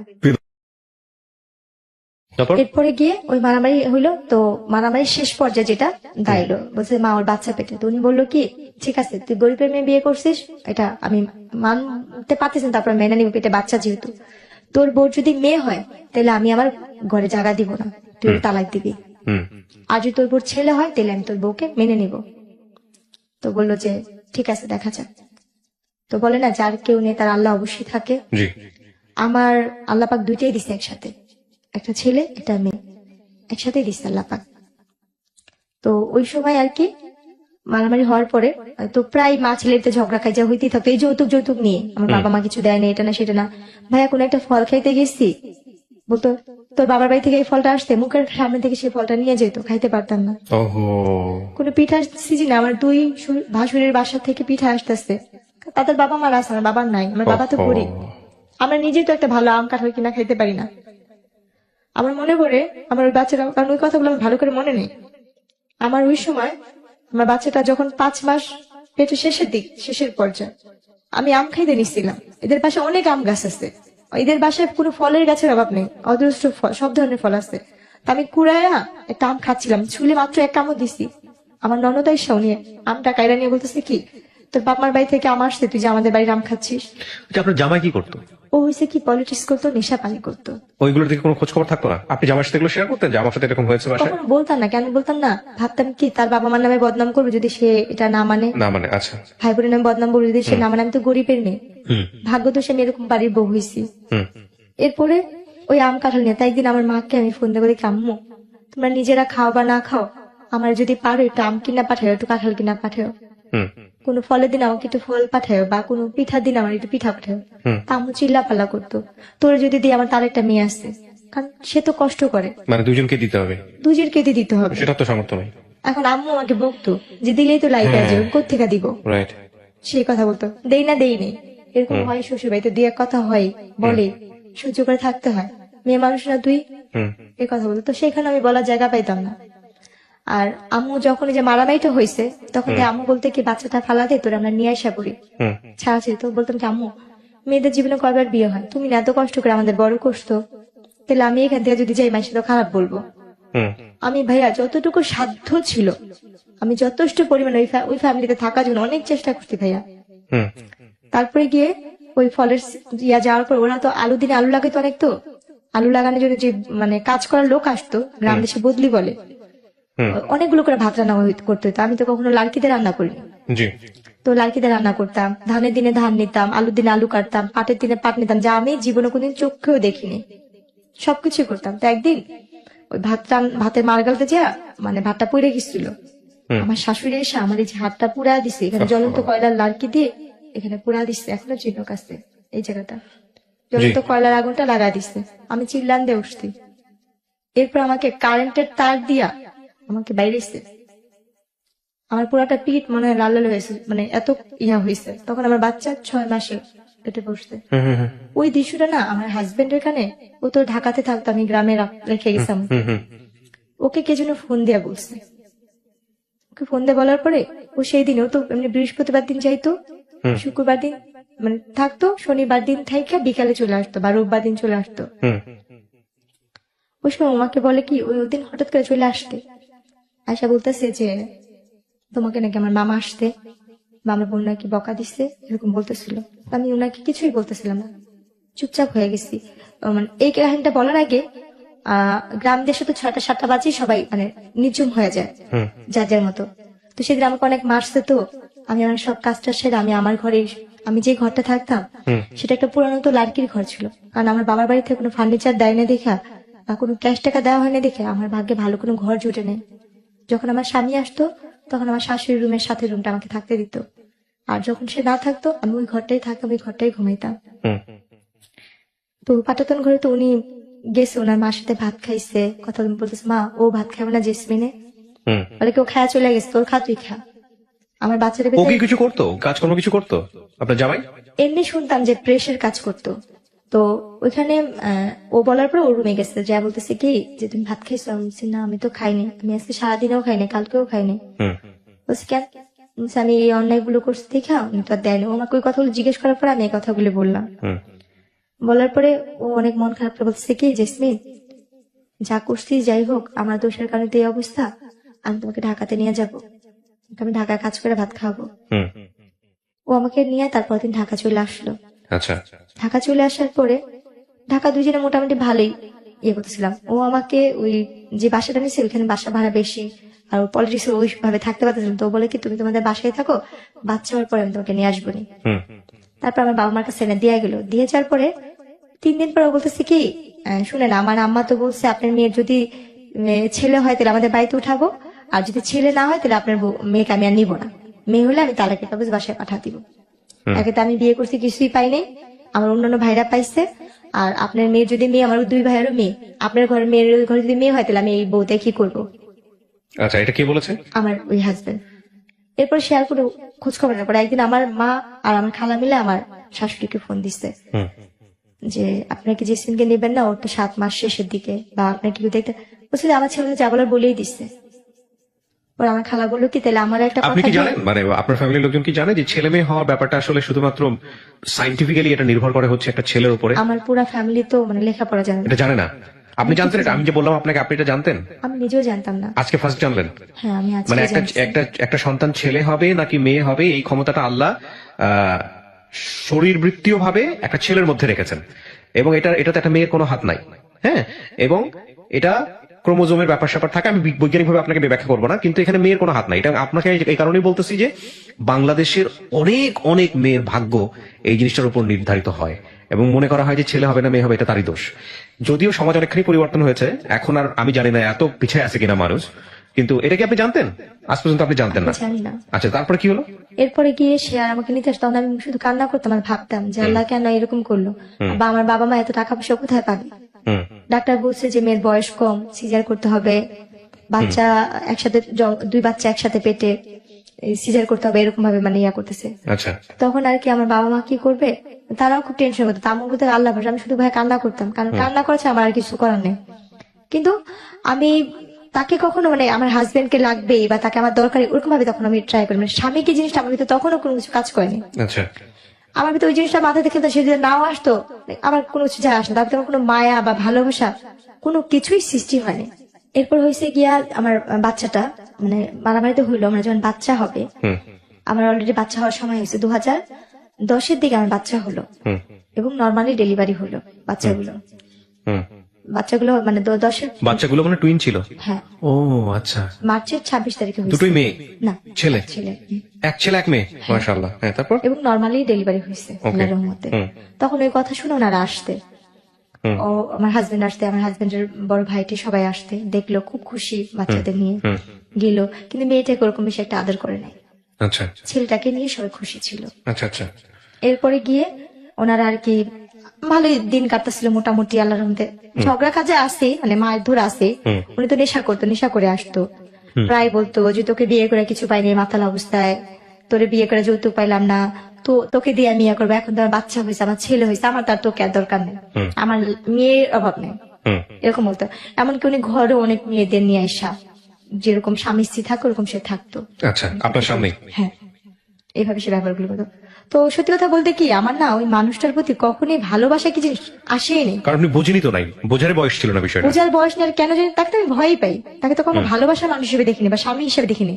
2টা বাচ্চা হয়েছে, তাও মনে হয় হাতে গোনা কয়েকদিন স্বামীকে পাইছি, আমার ওনার প্রতি কোনো মায়া নেই, তো ওনার প্রতি আমার ভয়টাই বেশি কাজ করতো সবসময়। আল্লাহ কখন যেন এসে আমাকে মারবে, কখন যেন উনি মাতাল হয়ে আমাকে মারবে, এই চিন্তাগুলো ছিল। আর ওনার সাথে যেটা, উনি হয়তো মানসিক ভাবে সাইকো টাইপেরই ছিল, যেটা মানুষ বলে। আমি আমার হাজবেন্ডের সাথে কোথাও যাচ্ছি, কেউ যদি বলতে চাই তোর বউটা তো অনেক সুন্দর, উনি তাকে কিছু না বলে সে আমাকে উড়া ধরা মারতো। আর মার কি, যে মারগুলো সহ্য করার মতো না, যে মারগুলি আমার আজও ঘুমাইলে চোখ বন্ধ করে আমি চোখের সামনে ঝাপসা ঝাপসা ভাসে, হাতটা কেভাবে পিছিয়ে মারতো, মুখে কাপড় দিয়ে তার পাতালুতে মারতো, যেটা আমি বাইরে কেউ কিছু বলছে উনি আমাকে সে মারতো। কিন্তু যখন আমার বাবুগুলো বয়স আস্তে আস্তে বাড়তে থাকলো, 6-7 মাস বয়স হইতে থাকলো বাচ্চাগুলোর, তখন থেকে তার অত্যাচার আরো বেশি বেড়ে যেতেছিল, প্রতিনিয়ত তার অত্যাচার বাড়তেছিল, কারণ তার ছেলের প্রতি তার ভালোবাসা ছিল বেশি, মেয়ের প্রতি না। এবার প্রায় এমন তার প্রায় মা বাবার কাছে আমি বেশিরভাগই বাবা মার বাড়িতে দিন কাটেছি। বড় লোক দেখা বিয়ে দিছে, কিন্তু বাবা মার বাড়িতে আমি বই আসছি। বড় লোক শুধু নামেই ছিল, কাজে না। ওই আস্তে আস্তে ওই ব্যবসার কাজটা আমার দিকে আস্তে আস্তে পড়তেছিল, কারণ আমার ছোট থাকতে তখন আমি অনেক হ্যাংলা পাতলা চিকনা টাইপের ছিলাম। বাবু হওয়ার পর আস্তে আস্তে আমার গ্রোথ ভালো হচ্ছে, আমি দেখতে আরো বেশি হচ্ছি। এখন তো আমি কিছুই নেই, তখন দেখতে আমি আসলেই অনেক সুন্দর হচ্ছিলাম। তো যখন কাজ কাম করতাম, রান্না বান্না করতাম, বাসায় বিভিন্ন টাইপের লোকজন আসতো, তার দলের লোক আসতো, তার দলের লোকের বাইরের লোক আসতো, তার কুকুর গেস্ট আসতো। আস্তে আস্তে এক একজন আমার কথা বলতো ওদের কাছে, তো তখন ও ওই জিনিসগুলো আমাকে আমার মাথায় ঢুকে তো তুমি এটা করো এটা করো। আমি বললাম না আমি কেন যাবো, কেন করবো ওই জিনিসগুলো না আমি বলতাম কি আপনি যদি আমাকে এই কথাগুলি বলেন আমি মানুষের কাছে বইলা দিব। তখন সে আমাকে আবার ওইভাবে হাত পা বাইধা পা তালুতে মারতো। আর ওই মারার অবস্থা ব্যয় মনে হতো কি কেউ যদি একবার আমার হাতটা খুলে দিত আমি নিজে তারে খুন করতাম। মানে এত রাগ উঠে যেত? এমন ভাবে মারতো যে মারিগুলি মানে ভাষায় প্রকাশ করা যায় না। মানুষ নাকি রিমেন্টে অনেক মারধর করে, কিন্তু আমি এই জীবনে রিমেন্টের মায়ের অনেক খাই আইছি, অনেক রিমেন্টের মায়ের খাই আইছি যে মায়েরগুলি আমি চোখ বন্ধ করলে আমার চোখের সামনে ভাসে, কাউকে বলতে পারি না। মনে হয় যে আস্তে আস্তে মানুষগুলিকে আমি নিজেই হয়ে যেতেছি। উনি কি ওনার থেকে বেশি এখন মেন্টালি টর্চারিং আমার হচ্ছে। বাপ মার কাছে যেমন বাপ মা তো গরিব, বাপ মা কোথেকে আমরা সাহায্য করবো। আমার কিছু বলতে গেলে বলতে হুমকি দিত আমার ভাইরে এটা করবো, ছোট ভাইরে ওই করবো, বড় ভাইরে করবো। চিন্তা করতাম আমার লেগে আমার ভাইদের করতে হইব, আমরা তো নিজেরাই গরিব। ওনার সবকিছু মানতাম, খালি পারতাম না নিজের দেহটারে বিলা দেওয়ার জন্য। যা বলতো তাই করতাম, যেটা বলতো সেটাই করতাম। আর স্বামীতে যে ভালোবাসা তাকে আমি তো কখনই আমার ভিতরে কখনো আসেনি। তার জন্য মানুষ যেমন একটা মেয়েকে ভাড়া করে আনে ব্যবহার করে, আমি ওনার কাছে সেরকমই মনে করতাম যে উনি যে মেয়েটাকে আজকে আছে আমি তাদের ভিতরে একজন। এই জিনিসটা মনে করতাম সবসময়। তারপরে গিয়ে এই যে বাবা খাওয়াটা, উনি বাবা খাওয়া তুললো আস্তে আস্তে আস্তে আস্তে আমাদের সংসার ধ্বংসের পথে চলে যেতেছিল। তার ভাই বোন তারা তো সবাই এক সাইডে হয়ে যেতেছে, শুধু তার সাথে তার দুই ভাইয়া তার মা ছাড়া আর কেউ তার সাথে মিলতো না। কারণ তারা তো এই ধরনের ব্যবসা করতো, তার একটা ফুফু ছিল এই ধরনের কাজ করতো। প্রিয় দর্শক এবং শ্রোতা, আপনারা শুনছেন এবং দেখছেন। আমার যতটুকু লাস্টের দিকটা মনে পড়ে, আমার উপরে তো যে অত্যাচার গেছে তো গেছি, আমাকে গ্রামে নিয়ে আমি বসে এরপরে পুলিশ কেস হয়েছিল বংশাল থানার ভিতরে আমাকে, ওর নাম। তবে যে বাসায় থাকতাম সে বাসায় আমাকে একবার অনেক মারতেছিল। ওই দিন মনে হয় আমাকে ছাদ থেকে ফালা দেওয়ার কোনো প্ল্যান করছিল। যে বিল্ডিং এ থাকতাম 7 তলায়, তখন পুরান ঢাকায় থাকি। তো ওইখানটা আমার যেটা মনে পড়ে, আমার অনেক মারতেছিল, এত মারতেছিল যে মানে ভাষায় মারতে মারতে টাইনা টাইনা আমার ছাদের কর্নারে নেওয়ার চেষ্টা করতেছিল। আমি কোনোভাবে যাবো না, আমি দরজার সিট ইয়াটা ধরে রাখছি। আমি বলছি আপনি আমাকে একটা বারের জন্য মাফ করেন, আপনি যা বলবেন আমি তাই করবো, আপনি যেইটা বলবেন আমি সব ধরনের কিছু করবো। আমি কাজের মেয়ে হয়ে থাকবো শুধু আমার বাচ্চাগুলোর জন্য, শুধু আমার সন্তানগুলোর জন্য আমি এই লোকটার সাথে থাকতে চেতাম। কারণ আমার নিজের প্রতি, নিজের দেহের প্রতি কোনো লোক ছিল না, এই দুনিয়ার কোনো কিছুর প্রতি আমার লোক নেই। আমার শুধু একটাই শখ ছিল, আমি একটা ঘরের বউ হবো, একটা যৌথ পরিবারের বউ থাকবো, একটা সংসারী মেয়ে থাকবো। আমার একটা ঘর দরকার ছিল, স্বামী যেমনই হোক, আমি সেটা পাইনি। এরপর ওদিন মারার পরে না শুধু ওই বিল্ডিং এর মানুষজন আমাকে ধরে, তারপর আমি না পাই ওদিন কোনার প্রতি আমার ক্ষিপ্ত একটা ঘৃণা চলে আসছিল যে আমি ওনার অত্যাচার সহ্য করবো না, আমি ওনার প্রতি নিজে যে মামলা করবো, কেস করবো। আমি আমার বাচ্চাটাকে দুইটারে কোলে নিয়ে আমি নাইমা চলে আসছি, পলাই চলে আসছি ধরতে গেলে, যে আমি বংশাল থানায় যাই। ওনারা আমার মায়ের চিনুক দিয়ে মাথা ফাটা ছিল, শরীরের এখানে সেখানে মায়ের চিনুক দেখা ওনারা সাথে সাথে আমাকে ইয়ে করতে কেস নিয়ে নিচ্ছে। মানে আপনি মামলা করলেন কত সালে? ওইটা 10-এর দিকে, 2010-এর দিকে। তারপর ওনারা নেওয়ার পরে নারী নির্যাতন মামলা, হ্যাঁ তারপর করার পরে ও মা পুলিশ বাসায় আসলো, ওরকে বাসায় পেলো না, ওর ভাই ফোন দিল, ওর মা ফোন দিল, পুলিশ বললো আচ্ছা ঠিক আছে তুমি বাসায় চলে যাও। আমি ওইখানেই বসা, তারা কিন্তু আমার হাজবেন্ডের সাথে কথা বললো, আচ্ছা ঠিক আছে এটা পারিবারিক ব্যাপার, তারা ঘরোয়াভাবে ম্যানেজ করে নেবে, আপনারা যান চলে যান। তার চাচা উকিল, অনেক বড় উকিল, তার মামারা হয়েছে অনেক বড় লোক, তার পুকুরা, তারা নিয়ে আমার বাবাকে ডাকা বললো কি আপনার মেয়ের এত বড় সাহস, আমাদের ফ্যামিলি সম্পর্কে সে জানে, সেই অনেক হুমকি টমকি দিয়ে ঠিক আছে ওকে আর ঢাকা রাখবো না, ওকে গ্রামে রাখবো, গ্রামেই থাকবে এই বলে কোনো কেস কথা আমাকে গ্রামে নিয়ে গেল। গ্রামে নিয়ে যাওয়ার পরে তার তো কোনো খোঁজ খবর নেই, সে আসে না, কিছু করে না। এরপরে একবার 6-7 মাস পর সে বাসায় গেছে, এর মধ্যে সে আমার কোনো খোঁজ খবর নেয় না, যায় না।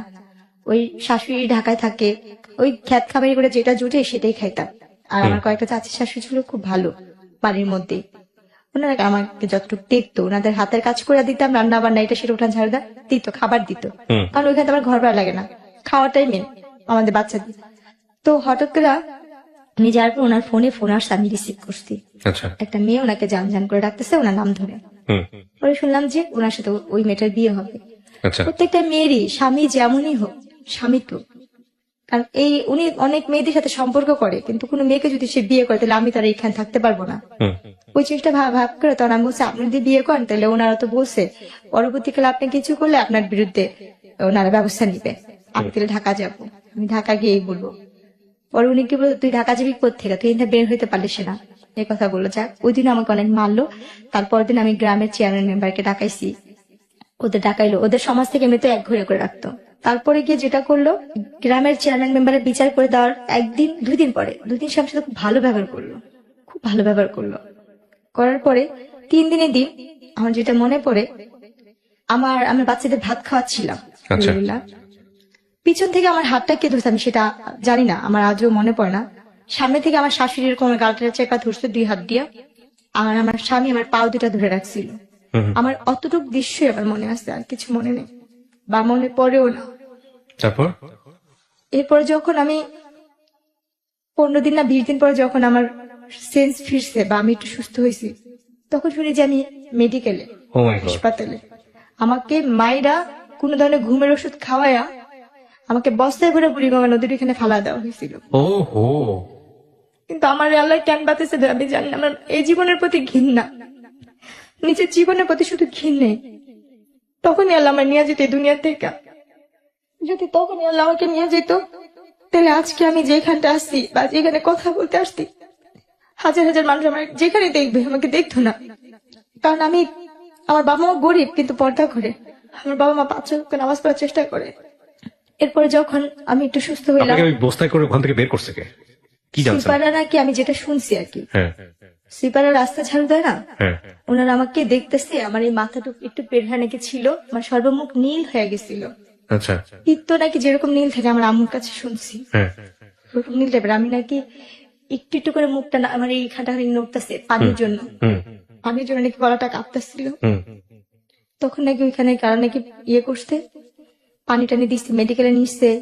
আমার যে ভাবির ভাই হয়েছে, তখন ছিল একজন কনস্টেবল। না কিন্তু আপনাকে মেডিকেলে নেওয়ার পরে আপনাকে চিনবে কিভাবে মানুষ? চিনবে বলতে ওই যে আপনি পরিচয় বলে দিয়েছেন যে আমার না, বাড়ি না, তাহলে? আমি পরিচয় বলিনি। তাহলে যেইখানে আমার ফালানো হয়েছিল হ্যাঁ। ওই থানার কনস্টেবলের কাজ করতো আমার ভাবির বড় ভাই, আপন বড় ভাই। উনি দেখে চিনেছে আপনাকে? উনি দেখা, উনি বলতেছে কি, আমার ভাবির নাম ধরে বলতেছে কি, হ্যাঁ। তো ননদ কইরে জেসমিন কত গ্রামের বাড়িতে কত নাই। আচ্ছা পরে বলতেছে কি, তোরা একবার মেডিকেল আসতে পারবি, সেম দেখতে ওর মতনই একটা মেয়ে। আচ্ছা আচ্ছা, আর এই কথা শোনার পর না, তার 3-4 দিন আগে থেকে মার মন তো, আমার মা নাকি খালি বলতে করে ওর সাথে একটু কথা বলতে পারতাম, ওর সাথে একটু কথা বলতে পারতাম, একটু দেখতে পারতাম। হুম, তো যখন ভাবির কাছে কথা শুনছিলাম, তখন নাকি আমার আম্মু খালি এটা আমার মেয়ে, এটা আমার মেয়ে, চলো যাই চলো যাই। হুম, তখন আমার ভাইয়া, আমার আম্মু, আমার খালাতো বোন সবাই মিলে গেছে মেডিকেলে। ওকে, তারপর? যাওয়ার পরে ওনারা আর কি ওখানে আমাকে দেখলো, দেখে তো আমার আম্মু ধরে নাকি কান্নাকাটি করতেছে। আমি নাকি যাকে দেখতাম তাকে দেখে ভয় পাইতাম, হুম, যাকে দেখতাম তাকে দেখে আমি ভয় পাইতাম। আমি নাকি কারোর সামনে যেতে পারতেছিলাম না, যাকে দেখতাম তাকে দেখে বলতাম ও মাসতে ও মাসতে। তারপরে ওই সাংবাদিকরাও নাকি গেছিল ওইখান থেকে আমাকে ঢাকা মেডিকেলের মানবাধিকারের শাখায় পাঠা দিছিল নাকি, ওসিতে। আচ্ছা, ওখানে আমার চিকিৎসা হয় এবং ওইখানে আমার এই চোখের কর্নিয়াটা নষ্ট করে দিয়েছিল। আমি 3 বছর চোখে দেখতে পারিনি, এই বাম পাশের? এই চোখটার এটার জন্য এই চোখের সমস্যা হয়েছিল। তারপর? তো ওই সময় চোখে আমার আঘাত পড়ে এবং গলার মধ্যে এই ঠানটা ইয়ে হয়ে গেছে, কথা ফ্যাস ফ্যাস করে আসতো, কথা আচ্ছা। ভালো করে বলতে পারতাম না। তারপর? এরপরে যখন আমাকে বাসায় নিয়ে গেল, 20 দিনের না 25 দিনের দিন বাসায় নিয়ে গেল, ওর যে যারা সাংবাদিক মাধ্যমে আমার চাচা শ্বশুর এসে বলছে এই কেস নিয়ে যদি ইয়া করেন তাহলে আপনাদেরই সমস্যা হবে। হুম, হুম, হুম, তখন আমার বাপ মা চিন্তা করলো আমরা তো এদের সাথে কখনো পারবো না, কিছু করতে পারবো না। হুম, তা আমার বাবা মা কি করলো, না পাইরা আমরা মিরপুর থেকেই ওই এলাকা থেকে আমরা আবার চলে আসলাম আচ্ছা খিলগাঁওতে। আচ্ছা, এদের সাথে আমরা আর কোনো কিছুতে বাড়াবাড়ি করতে যাইনি, বাড়াইনি। মানে পরবর্তীতে মামলা করেন নাই বা এরকম কোনো কিছু, কোনো অ্যাকশনই যান নাই? না। তখন কি মনে হয়েছে যে জীবন যদি না থাকে বা যেহেতু পারবো না, অর্থ নাই, আমাদের তো কোনো সামর্থ্য নেই, আমরা তো এদের সাথে পারবোই না। এক্স্যাক্টলি, সারা পৃথিবীতেই তো এটা একটা বড় সমস্যা, যার অর্থ নাই তার কোনো ক্ষমতা নাই, এটাই রূঢ় বাস্তবতা। কিন্তু রাষ্ট্রের অধিকার হচ্ছে এজ এ নাগরিক হিসেবে আইনি সহায়তার জায়গাতে অর্থ থাকুক আর না থাকুক এটা নিশ্চিত করা। কিন্তু আগলিয়েস্ট ট্রুথ যেটা আমরা সবাই জানি, যার যত অর্থ তার তত ক্ষমতা। পুঁজিবাদী অর্থনীতি বা পুঁজিবাদী বিশ্বের এটাই হচ্ছে সবচাইতে নুট বা নগ্ন চরিত্র, যাই বলি না কেন। আমি ক্যামেরার এই পাশে আছি, আমার দিকে যেহেতু ক্যামেরা ফোকাস না, সো আমি আমার কথা বাড়াচ্ছি না, বলেন তারপর।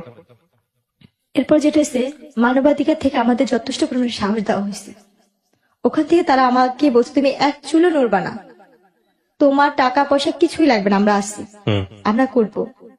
মানবাধিকার থেকে আমি যথেষ্ট সাহায্য পাইছি ওখান থেকে আমার চিকিৎসা হয়েছে, আমি সুস্থ হয়েছি। মানবাধিকার ওখান থেকে আমার ট্রিটমেন্ট যতটুকু পারবা, আমার মামলা নিয়ে যতটুকু লড়ার ওনারা যথাসাধ্য চেষ্টা করছে।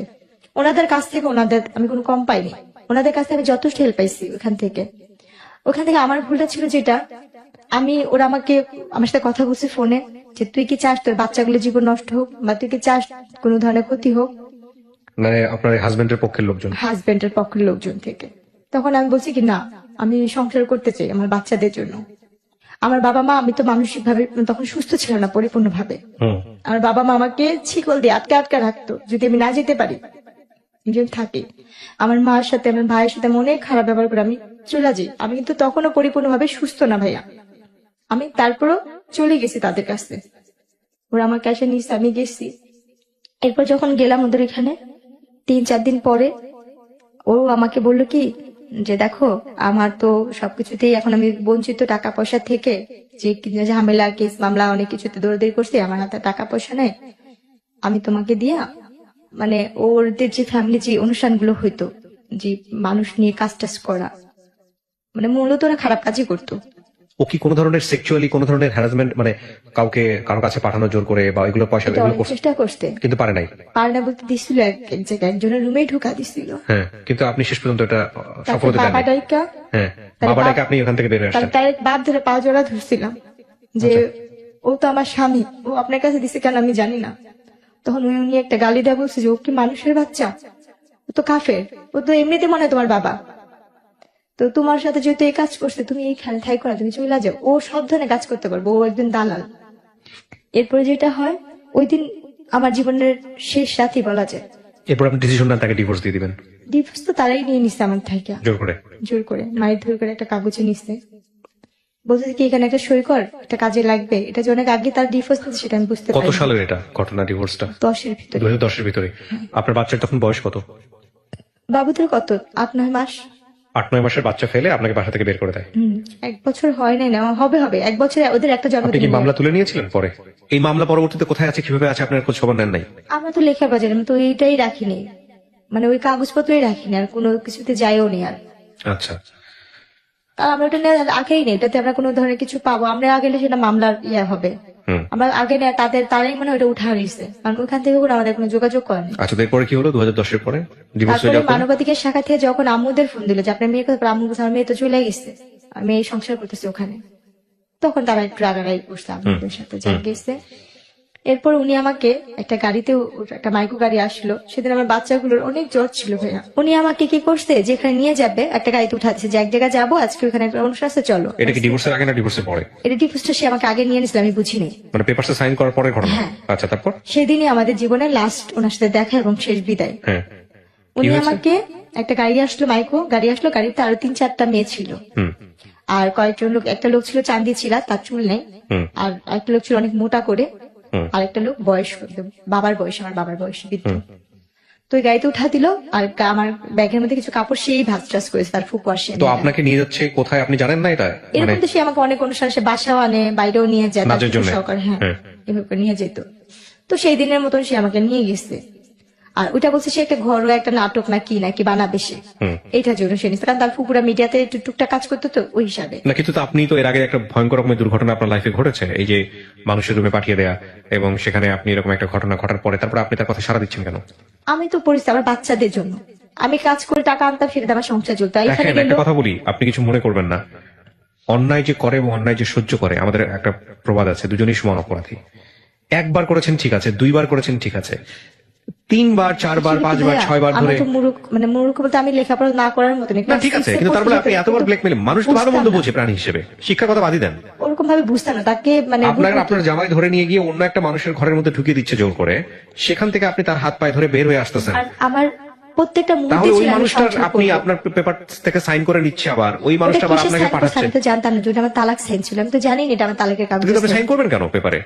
কি কারণে, অনেক কি কারণে জিজ্ঞেস তো, করেছে উনি আপনাকে? আমাকে বলছে এখানে একটা সই দাও, বাবুদের জন্য একটা করছে, বিমানা পলিসি করছে ওইখানের জন্য, আচ্ছা, তো একটা কথা বলে আপনাকে নিয়ে গেল বাইরে, নিয়ে গেছে। তারপরে আপনি দেখলেন যে তারপরে আপনাকে হচ্ছে হলো কোন একটা জায়গায় নিয়ে আর বিক্রি আমি করে দিচ্ছে। যেখানে যেতাম সেখানে তো আমার চিন্তা ভাবনা থাকতো, এখানে আমার ইনকাম হলে আমার বাচ্চাগুলো খাবে, আমি চলবো, আমার তো ওই জিনিসটাই কাজ করতো, ওই হিসাব করে যেতাম।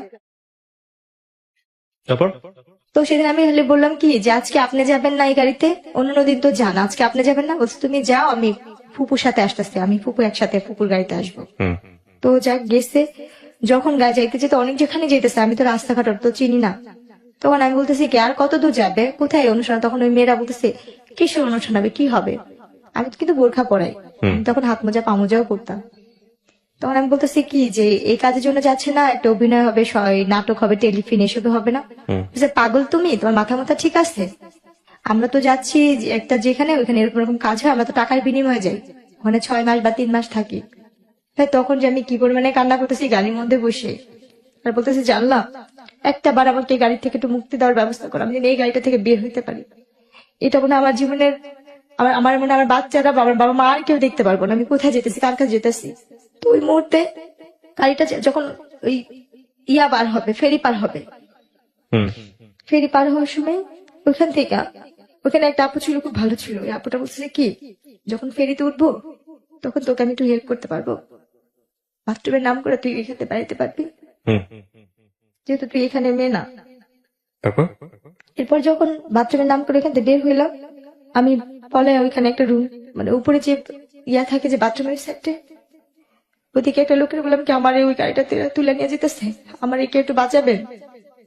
কয়জন লোক জমাট হইলো, বলছে কোন গাড়িটা? আমি কিছু বলবো না, কারণ আমি ভয় পাইতেছি। এদের কাছে বলি, এদের তো আমি চিনি, এরা যদি আমার দুর্বলতার সুযোগটা কাজে লাগায়। আর আপুটা বলছে কাউকে বলবি না, তুই এখান থেকে পালাইতেছিস, তুই কাউকে বুঝতে দিবি না। তাহলে এইখানে যে পশুগুলি আছে সেগুলি তোর আর ছিঁড়া ছিঁড়া খাইবো।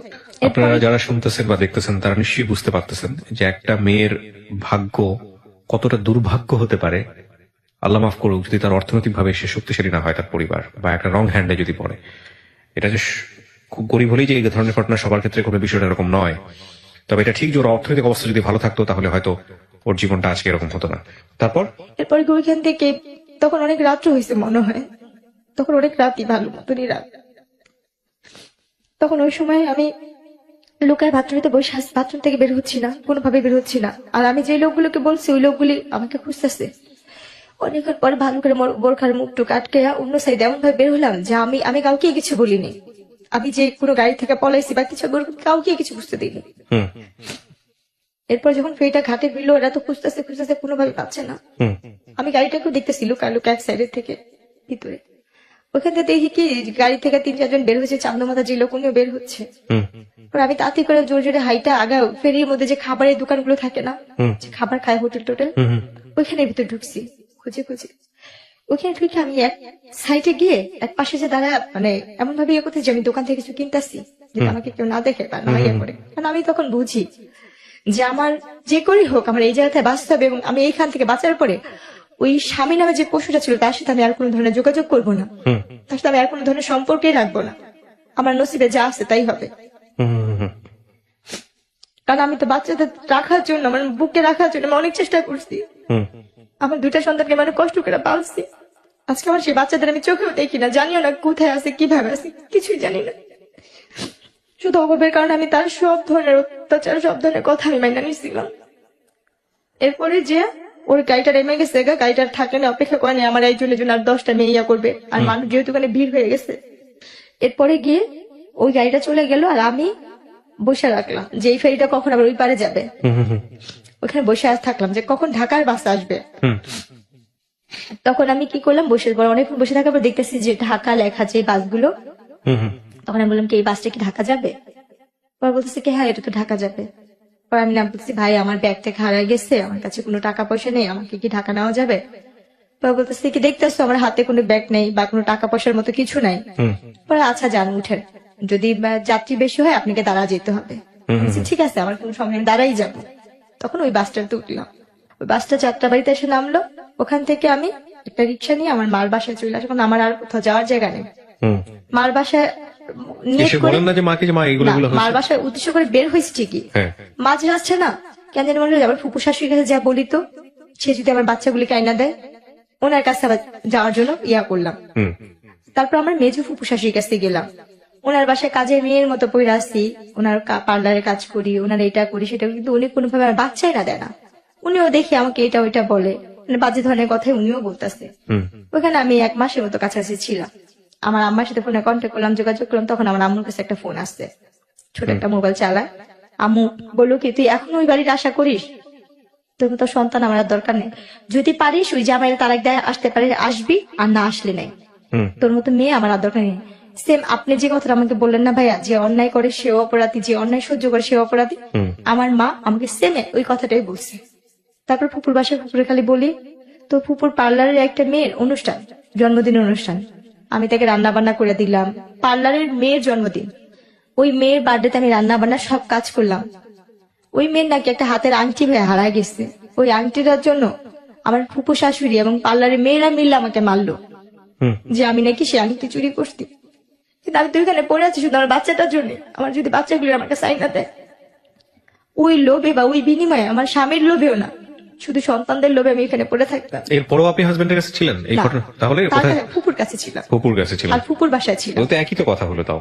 না, তারপর? সে তো ওইখানে আসেও না, তার সঙ্গে যোগাযোগও নেই, বা আমি যে তার ফুপুর বাসায় আছি সেটা জানেও না। সে তো ওইখানে বাচ্চাদের নিয়েই নাই হয়েছে, যে মেয়ের সাথে তার সম্পর্ক আছে সেই মেয়েকে নিয়ে সে অলরেডি সংসার করতেছে। হুম পরে গিয়ে ওই মাইক খাওয়ার পরে আর ওইখানে আর থাকিনি, চলে আসলাম। আয়সা বাবা মার কাছে বললাম যে ঠিক আছে আম্মু আমি উনারে তালাক দিয়ে দিব। আম্মু বলছে আগে তুই তালাক দিয়ে, আমার কাছে টাকা পয়সা নেই। কারণ তুই কোথেকে দিবি, কিভাবে দিবি আমি জানি না, আমি কি টাকা নিয়ে গাছ লাগা রাখছি, যোগাযোগই করবি না। তারপরে গিয়ে কাজের অফিসে গিয়ে বললাম যে আমি এরকম ছাড়তে চাই, আমার কাছে কোনো টাকা টুকা নেই, কেমনে কি ছাড়া যায়। ওরা বলছে আপনি 500 টাকাও যদি ম্যানেজ করে আনতে পারেন আমি এখান থেকে কাগজপত্র করে দিব। হুম এরপরে আম্মুর থেকে যে আম্মু 500 টাকা দিল, 500 টাকা নিয়ে ওনারে যে তালাক দিলাম। আমার তালাক যাওয়ার কত আগে সালে তালাক দিলেন? এটা 2011 সালে, 2011 সালে। 11 সালে। বিয়ে হয়েছিল কয় সালে? 2007 কাবিন হয়েছে, আমাকে 9 সালে বাচ্চা পেটে নেওয়া অবস্থা উঠা নিচ্ছে। ওকে, তারপর? 11তে আমার তালাক হয়েছে। তালাক হওয়ার পরে ওনাদের সাথে আমার আর কোনো যোগাযোগ নেই, আমার কোনো কন্ট্যাক্ট নেই। এরপরে আমি আস্তে আস্তে মানে টেনশন, বাচ্চাদের জন্য টেনশন করতে করতে, আর ওই যে আমার মাথায় যে আঘাত পড়ছিল আর চোখে তো দেখি না, এক পর্যায়ে আমি আস্তে আস্তে অসুস্থ হয়ে গেলাম। তখনই আমি ব্রেন স্ট্রোক করি। হুম স্ট্রোক করার পরে আমার অনেক কিছু মনে নেই। তারপরে এইভাবে তখন এই আম্মুর সাথে থাকতাম, টুকটাক হাতের কাজ করতাম, বিক্রি টিকরি করতাম, মানে আমার মতো যে কাজ করতে পারে আমি সেই ধরনের কাজটা করতাম টুকটাক। হুম করা অবস্থায় এক বাসায় কাপড় বিক্রি করতে যেতাম। আচ্ছা। কাপড় বিক্রি করতে যাওয়া অবস্থায় ওনারা অনেক বড় লোক ছিল, আর আমি হচ্ছে অনেক ধরনের সুতার কাজ, ব্লক বাটির কাজ, সব ধরনের কাজ জানি। জি। আর যেহেতু আমার শ্বশুরবাড়িতে পার্লার ছিল, তাদের পার্লারের কাজটা আমি শিখে ফেলছিলাম। হুম ওই বাসায় ওনাদের ব্যাগের সাথে আমার ব্যাগের সাথে মিলা যায়। হুম তখন আমি যখন চলে আসি ওনাদের ব্যাগে টাকা ছিল, আর আমার ব্যাগে ছিল কাপড় আর ছোট্ট একটা বাটন ফোন আমি চালাতাম। হুম হয়তো বা তারা আমার এই ভিডিওটা দেখবে, হয়তো সেটা শুনবে, সে আপুরা, এদের ঋণ আমি কখনো শোধ করতে পারবো না। ওনাদের টাকার ব্যাগ আমার কাছে চলে আসে, আর আমার কাপড় ব্যাগ ওনাদের বাসায়। আমার ওই কাপড় ব্যাগে ছোট একটা ফোন ছিল, আমার বাটন ফোন। আচ্ছা। তো আমি যখন রিক্সালাকে টাকা দিব তখন যে আমার ব্যাগে টাকা নেই, ওই টাকা ওনাদের টাকা, আমার ফোনও নেই, আমার টাকাও নেই। তখন আমি ওই টাকার দেখে অবাক হয়ে গেছি, এতগুলো টাকা তো আমি কখনো দেখিনি। তখন গিয়ে আমি কি করলাম, বাসায় নামলাম, না আমার ওই নাম্বারে ফোন দিচ্ছি বারবার, হুম ধরে না তো সারাদিন এরকম পার হয়েছে, সন্ধ্যার দিকে ফোন ধরছে। আমি বলতেছি কি এই ফোনটা যার কাছে, ওনাদের একটা ব্যাগ আমার কাছে।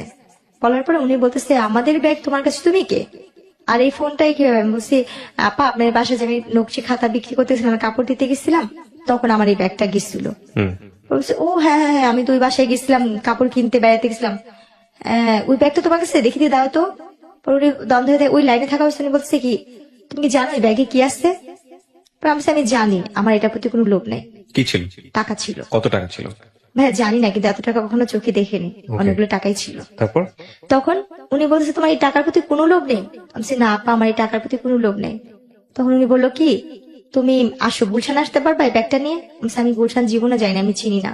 হুম পরে উনি বললো যে ধানমন্ডিতে আসতে পারবা? আমি বলছি, আমি তাও চিনি না, আমি কখনো যাইনি এসব জায়গায়, আমি কি করে চিনবো? তখন উনি আমাকে বলছে ঠিক আছে আমি কোথায় আসবো? আমি বলছি আমি তালতলা চিনি। তখন আমাদের এলাকার ভূতের আড্ডা একটা ইয়াসির রেস্টুরেন্ট, উনি ওখানে আসতে বলছে। আমি ব্যাগটা নিয়ে ওখানে গেছি, যার পর উনি আমার দিকে তাকায় আসছে আর আমার ব্যাগটা দেখতেছে, আর উনি আমার ব্যাগটা নিয়েই আসতে আইসে উনি মাথায় হাত দেওয়া বলতেছে কি যে তোর মতো মেয়ে আমি কম দেখছি রে, কিরে বোন তোর এই টাকার প্রতি কোনো লোভ লাগে নাই?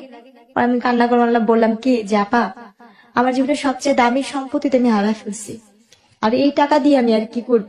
আমার জীবনে যে ছেলে মেয়ে, আমার স্বামীর সংসার, সেটাই তো, এই টাকার জন্য আমার জীবনটা আজকে এখানে।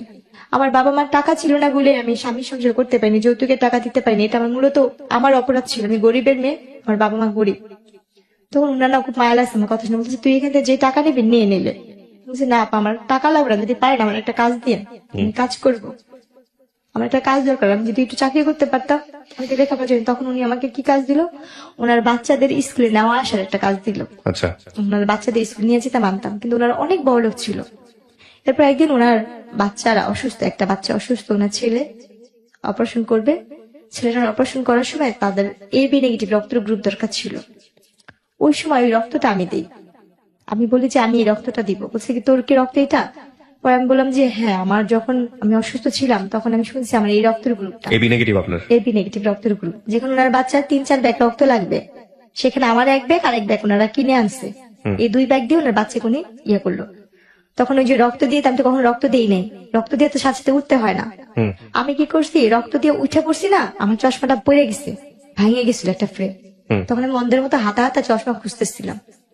তো ওই জিনিসটা ওই আপুটা ফলো করে বলতেছে কি তুই কি চশমা ছাড়া চোখে দেখিস না? এরপরে গিয়ে আমি বলতেছি কি আপা আমি তো চশমা ছাড়া চোখে দেখি না, আজকে 3 বছর ধরে আমার চোখের অবস্থা এরকম। পরে উনি না দেখে বলছে তুই কোন ডাক্তার দেখাইছিস? আমি ডাক্তার দেখাইছি, ডাক্তার আমাকে অপারেশন করতে বলছে আর কি কি যেন পরীক্ষা করতে বলছে, করে নেই টাকার জন্য। তখন উনি সাথে সাথে ওনার ড্রাইভারকে ডাক দিল আর ওনার ম্যানেজারকে ডাক দিল। আমাকে ওইখানে সাথে সাথে ওই মুহূর্তে আমাকে ওইখান থেকে জুস টুস খাওয়ায়া পানি টানি খাওয়া আমাকে নিয়ে গেল ডাক্তারখানায়। নিয়ে যাওয়ার পরে ওখানে আমি আমার চোখ পরীক্ষা করে কি কি ধরনের পরীক্ষা, অনেক ধরনের পরীক্ষা টরীক্ষা করার পরে বললো যে ওর যদি ইমিডিয়েটলি যদি এই অপারেশন না করে ও আর কোনোদিন চোখে দেখতে পাবে না। আর ওর চোখে রক্ত জমাট হয়ে একটা পুঁজ তৈরি হয়েছে, একটা ইনফেকশন হয়ে গেছে ওর কর্নিয়াতে। তখন ওই মুহূর্তে আপারা আমাকে ডাক্তার দেখা সবকিছু কমপ্লিট করে আমাকে পাসপোর্ট টাসপোর্ট বানায় আমাকে চেন্নাইতে ডাক্তার দেখাবে, চেন্নাই থেকে। এরপরে কি করছে ওনারা, আমার সবকিছু করা শেষ, অপারেশন টপারেশন করা শেষ, ওনারা আমাকে খুশি হয়ে জায়গা কিনে দিবে। আচ্ছা, ওনারা আমাকে একটা জায়গা কিনে দিবে, যাতে বাড়িতে আপনি আছেন আর কি। হ্যাঁ তো ওরা আপনাকে একটা জায়গা কিনে দিবে। হ্যাঁ, ওরা আমাকে একটা জায়গা দান করলো। আমার চোখের অপারেশন করা শেষ দিয়ে ওরা আমার একটা জায়গা কোথায় এটা? দান করলো। এটা সেটা আমরা ইস্টার কোয়ার্টারের দিকে। আচ্ছা, কতটুকু জায়গা? 2 কাঠা। 2 কাঠা। আচ্ছা, ওনারা আপনাকে আমাকে একদম আপনার নামে লিখে দিয়েছে? সম্পূর্ণ আমার নামে লেখা কাগজপত্র করে দিচ্ছে, দান করছে এটা আমাকে ওকে, ওনারা। ওকে। আমার রেজিস্ট্রেশন দান করার পরে তো ওনারা আমাকে আর খুশি আর কিছু টাকা দিচ্ছিল, আর 2 লাখ টাকার মতো ওনারা আমাকে টাকা দিচ্ছিল, এটা দিয়ে তুই কিছু করিস, পড়াশোনা কর বা কিছু কর। ওনারা দেশের বাইরে সবাই চলে গেছে, আমার সাথে আর কোনো সম্পর্ক নেই, তারা চলে যাবে। ওনারা দেশের বাইরে চলে গেছে, ওনারা যাওয়ার আগে থাকি আপনাকে। দেশে, হ্যাঁ এটা আচ্ছা। খুশি হয়ে দিয়ে গেছে। তো আমি ওই মুহূর্তে না ভাবছি কি, যেহেতু আমি লেখাপড়া জানি না, আমার 2টা বাচ্চা আছে, আমি ওই টাকাটা দিয়ে, যেহেতু আমার বাবা মাও খুব গরিব, ভাই বিয়ে করছে, ভাই ভাইয়ের মতো থাকে, যার যার মতো শেষে থাকে, আমি ওই টাকাটা আমরা আবারও ফিরে যাচ্ছি আলাপন। তখন বিদেশে গেলাম, এক দালাল ধরলাম, উনি আমার থেকে 1.5 লাখ টাকা নিল। একটা মহিলা দালাল ছিল, উনি বিদেশি লোক পাঠায়। উনি আমাকে কাজে দিল কি, হাসপাতালে ক্লিনারের কাজের কথা বলে উনি আমাকে সব কাগজপত্র করতে। আমি হাসপাতালে ক্লিনার হয়ে কাজে যাই, দুবাইতে পাঠাবে। সেখানে গিয়ে আমার সাথে আরেক ইয়া ঘটে, আমার নসিবটা এরকম। ওখানে যাওয়ার পরে আমি একটা ভার ডান্সারে পড়ি, ভার ক্লাবে। ওখানে যে মেন ভার ক্লাবের যে ম্যানেজার থাকে, ও আমার ভাইয়াকে আগে থেকেই চিনতো, আমার ভাইয়ের বন্ধু ছিল। আচ্ছা, আমার ভাইকে চিনতো, জানতো। উনি আমাকে এয়ারপোর্ট থেকে বলতেছে তুমি অমুকের বোন না? আমি বলছি হ্যাঁ। পরে বলতেছে যে তুমি আমাকে চিনো? আমি বলছি না, আপনার কথা আমার ভালো করে মনে নেই। বলছি তোমার না বিয়ে হয়েছিল, এরকম এরকম হয়েছিল? আমি বলি হ্যাঁ আমার হয়েছিল এরকম, কিন্তু এখন তো সেটা নাই। বলছি তুমি এখানে আসতো কেন? উনি আমাকে ডিটেলস করে বলেছে আমি একটা ভার ক্লাবে আসছি। তখন তো আমি তার হাত পা ধরে কান্না করতেছি, ভাই আমি তো এই কাজে আসিনি, আমি তো অন্য কাজে আসছি। বলছে আল্লাহ তুমি এই কথা আগে জানতা না? বলছে না। তখন উনি কি করলো, ওইখানের একটা মেয়ে ছিল ডান্সার, ওই আপুদের 2টা আপুকে বললো যে দেখ ও কিন্তু যাই না আসে নাই, মালিকের বউ কিন্তু অনেক মারবো, ও যদি ক্লাবে না যেতে পারে বা ইয়া করে ওটা ব্যবস্থা করিস, স্টেজে উঠতে হবে। এখন আমি স্টেজে উঠবো না, আমি কানাকাটি করতেছি, আর আমি সেরকম পোশাক নিই না, আমি তো হাসপাতালের চাকরির জন্য 3 পিস নিচ্ছি আমার, আর ওখানে হয়েছে লেহেঙ্গা স্কার্ট টিস্কার্ট পরে নাচতে হয়, সেটা আমি তো নিইনি। তখন ওই মালিকের বউকে বলে কি ওরে উঠায় না, যে টাকা লাগে আমি দিব, ওকে রাখেন। তো উনি বলছে কি না আমি করে ধুতে পানি খাবো, বলছে না আমি দিব ভাই। বলার পরে বলছে ঠিক আছে। তো 2 দিন আমি ভালোই ছিলাম, কিছু করেনি। 2 দিন পর ও টাকা দেয় না, এখন আমাকে মারধর করতেছে, উঠাবে। ও আমার সাথে কি বড় বেমানিটা করতে, আর মানুষকে বিশ্বাস করে যে প্রতারণা করে, যেটা আমার মতো আর কেউ যেন না করে। আমি ওখানে যাই, ওই আপুগুলো আমাকে বলে যে দেখো তোমার তো এখানে আসতো, তুমি এক কাজ করো, 3 মাসের ব্যাপারে তো এখানে শুধু নাচতেই হয়, খারাপ কিছু না, তুমি শুধু ডান্স করো, এখানে ডান্স করলে তুমি তোমার একটা পারিশ্রমে যে একটা ফল এটা নিয়ে যেতে পারো, এখানে তোমার অনুমতি ছাড়া কোনো খারাপ কাজ হবে না। দুবাইতে এরকম কোনো নিয়ম নেই।